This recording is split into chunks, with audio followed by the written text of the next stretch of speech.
It's been really interesting to work with Nala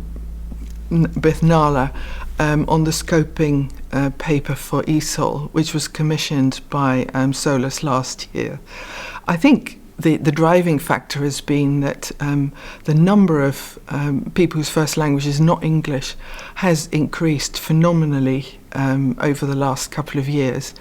And when you look at the 2014 statistics that SOLAS provided, where a quarter of all adult enrolments consisted of learners of ESOL, you can see why SOLAS is keen to pursue this matter, because it's it's such a large and growing provision. The stats we looked at, for example, from the Central Statistics Office with the yearbook for 2013, which is based on the 2011 standards, shows that, or indicates rather, the migration inflow is unlikely to change, particularly when you look at the economic crisis that we've had, despite the fact that employment has taken a real knock in Ireland.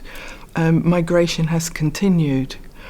I think the other aspect that's really important to bear in mind is that out of our findings, the statistical findings on demographic trends, but also the demographic dividend, it's clear that it would be a really positive move to look at the provision as it is now and review how it could be improved to meet the long-term trends of migration. And undoubtedly there have been changes over time. So we got a pretty good idea of the historic trends of migration and particularly confirmation that the level of skills that people bring with them, as well as the experience, is on the up, is on the increase.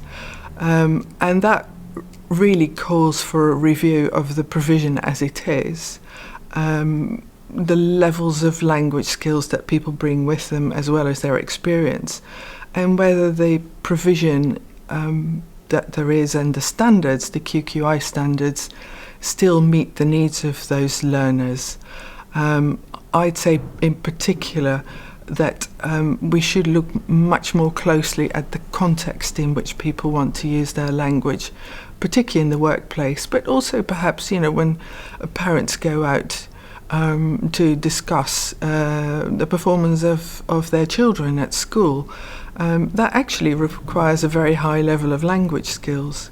So I think this is a really good time to look ahead and think, how best can the resources be used to make sure that learners have a good ride in the adult education sector, but also that the community at large and the nation gets maximum benefit out of it.